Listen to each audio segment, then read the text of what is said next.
Hello and welcome to another episode of the Electric Innovation. I'm Mats. Today we're out with the Nissan Townstar. It's the follow-up of the NV200. It's a small van, electric. It can do around 250 kilometers or something like that, maybe 300 on a good day. It can tow 1500 kilos. The previous one couldn't. Plenty of space for everyone and everything you need. Robert is moving, so that's why we can fill it up with some stuff. It's a warm day, so we're 66%. We have percentage here. We can also run through here. You can run through consumption and stuff, which is all nice. Tire pressure and different. Your steering wheel with your infotainment here. And your trip computer, this has ProStar as well, so it's sort of slightly self-driving on the road. Your radio and volume buttons, traditional gear lever. To be a van, it's actually not bad. You got your climate controls here. You got your charging here for your phone. And here you have your wireless. It's supposed to have anyway wireless CarPlay. I don't manage to make it work, but it's supposed to be here, and that's really nice. Big room, nice seats, big spacious. There we have a compartment there. The screen here is the native screen. It's a bit slow, to be honest, and it works. It's not the worst, but as I said, run CarPlay. I wish I could, but I can't. Anyway, so it's an okay car. It's okay. It's a van, as I said. So it doesn't the most. It's practical, full of power sockets, space. You know, it's meant for this is not a fancy car. This is a practical car. And it has proper cup holders, unlike the previous one. They're a little bit low down, but at least they're there. Phone holder here for your phone if you need that. And then a small room down here. It's really a well thought out, well executed interior there. We have 64%. We indicated 152 kilometers of range. We're not going to do a range test with this, not now. It's quicker than the old NV was. It's actually now it's quick enough, really. Spacious. It's a bit of a noise in here. It is a van after all.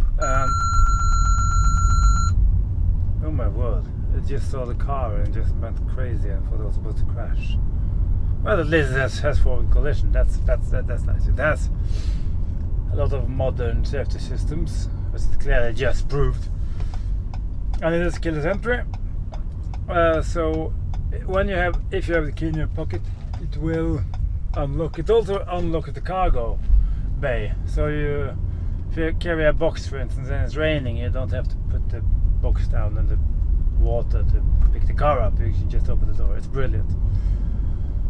I wish my Peugeot was intelligent enough to do the same thing. It isn't. It's fairly well equipped, this car, and they also, like I said, thought about who are our customers.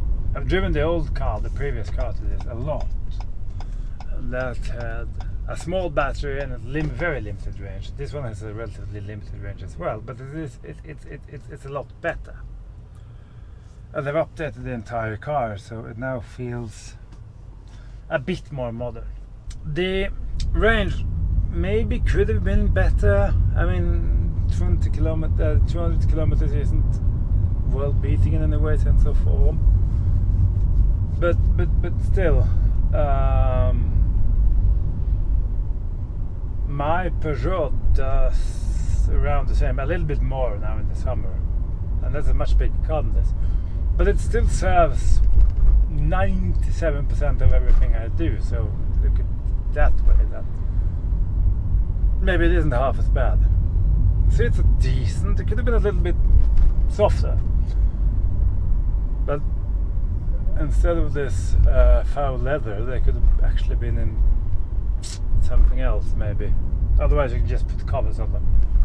because they're gonna get unbearably hot in this sun.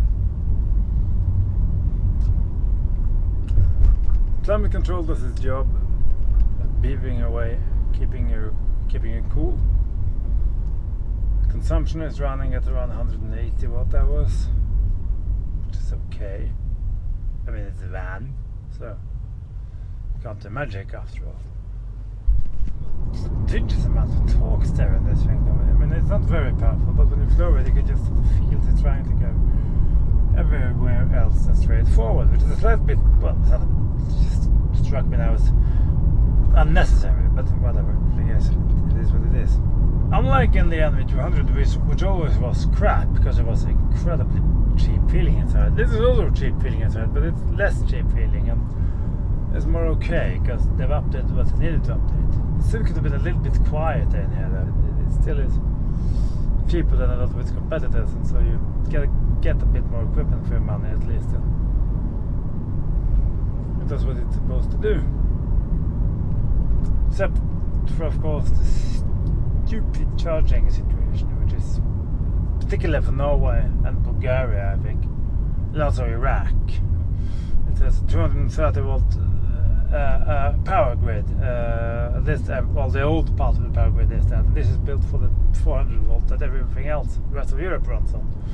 So that means that if you plug it in your home, you probably won't be able to charge it because they don't talk to each other. It's something to do with how you ground things and stuff. It's a complex. The point is that Renault has been struggling with this since the Twizy and all of that stuff.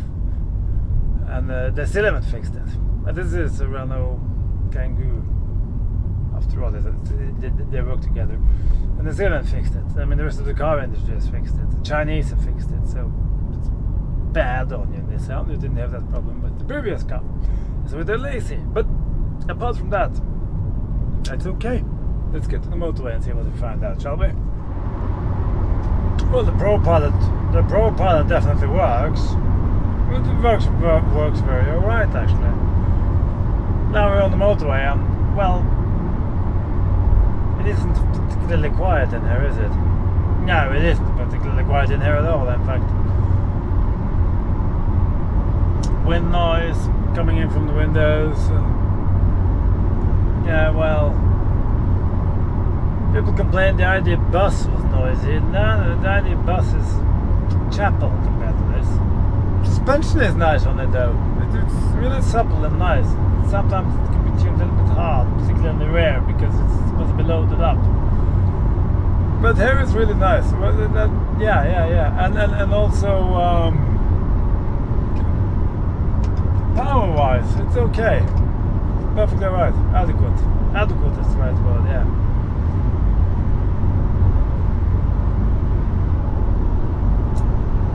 But if your daily run involves a lot of motorway, well,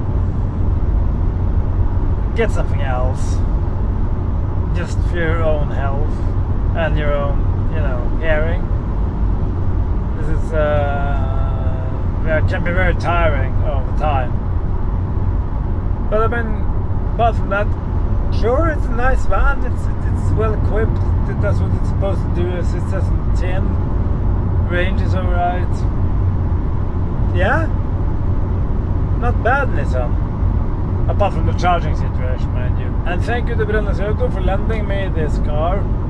There's far worse vans out there. The BYD G3 is one of them, but that's a bit of a very, very, very cheap copy of this. But like I said, it's not bad.